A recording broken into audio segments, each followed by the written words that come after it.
Well, hello everyone. Again, like she said, my name is Ben Driscoll, and hello? All right, there we go. And so I'm going to be presenting on Indigenous Americans in the environment. And so first, I want to talk about what is a course thread, which previous to a couple months ago, I wouldn't have had an answer to. And so I thought about it, and I think it's composed of a lot of interesting topics.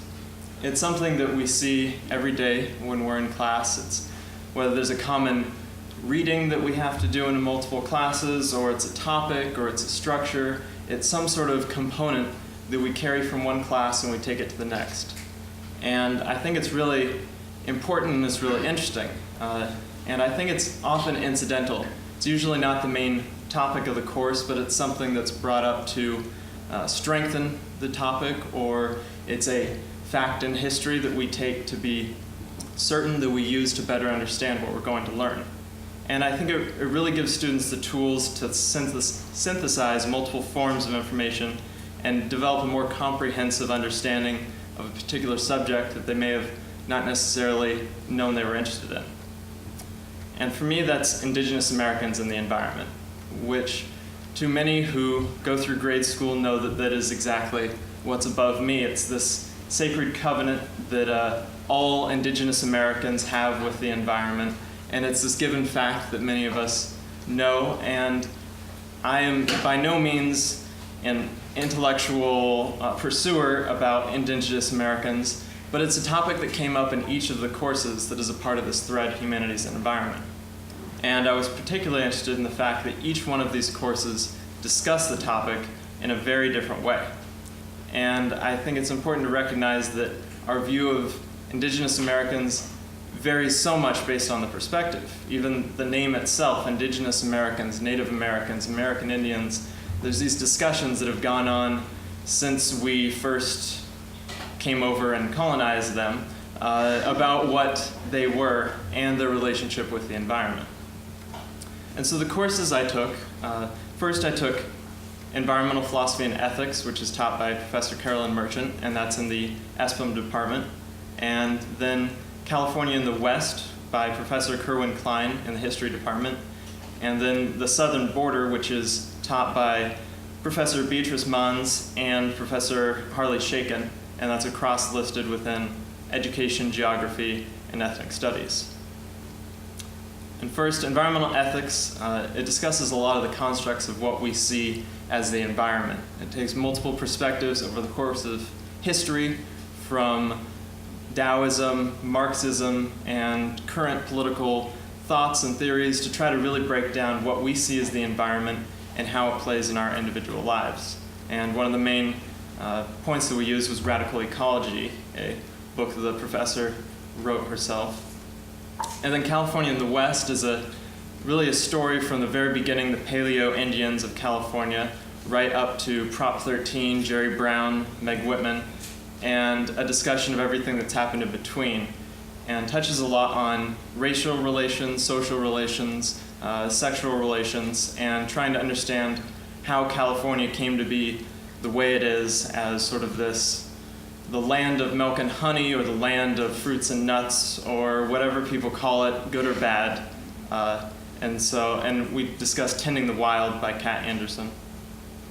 And last, we have the Southern Border, which starts with the history of Latin America, specifically Mexico, Guatemala, Cuba, and Haiti, but then expands it in the larger construct of American relations, what the Southern Border is, and how the history of these different cultures, communities, and our influence with them relate to the relations today. And then a main reading for that was Beatrice Mann's, one of the professors, her book, Paradise in Ashes. And so bringing those together, none of those have anything in their topic about Indigenous Americans in the environment, yet it was incredibly important to each of them to discuss what Indigenous Americans were and how different people viewed them in the environment. In environmental ethics, Indigenous Americans are seen as this gold standard. They are a group of people who manage to live sustainably with the environment, something that has befuddled generations upon generations of Europeans and now Americans. And so it was seen as something to strive to, a way to deconstruct our own views of philosophy and the environment and aspire to a group of peoples who were able to live sustainably. In history, we talked about the incoming gold rush people, or members Spanish coming up from Mexico, all these different groups who came in and saw this untouched land in California and completely undisturbed, but forgetting, of course, that there were millions of Indigenous Americans living there.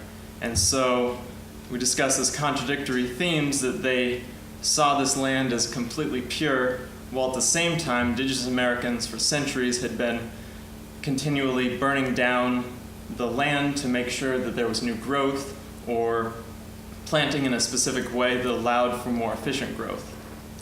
And then lastly, in the southern border, we talked about Indigenous Americans in a much more contemporary manner.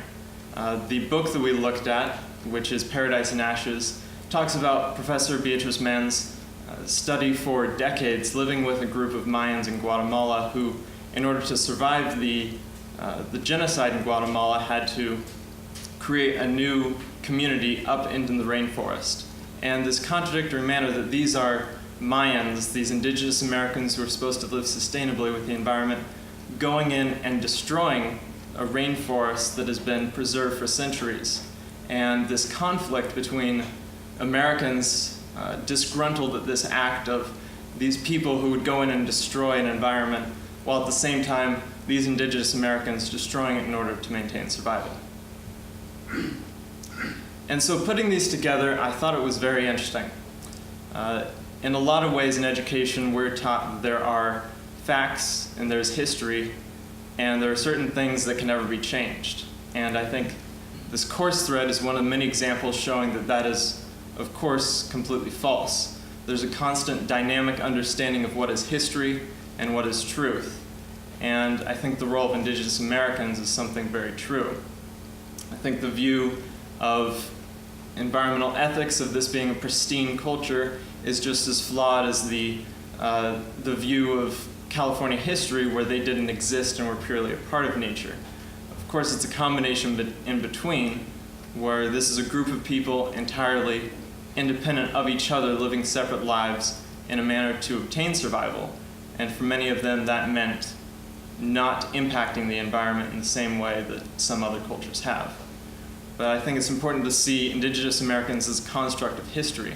They've served purposes that we needed them for. I think an interesting one is right here. This is in the 1970s, the Keep America Beautiful campaign with Iron Eyes Cody, the famous American Indian, who of course turned out to be an Italian immigrant from Louisiana, whose secret was revealed after his death in the 90s.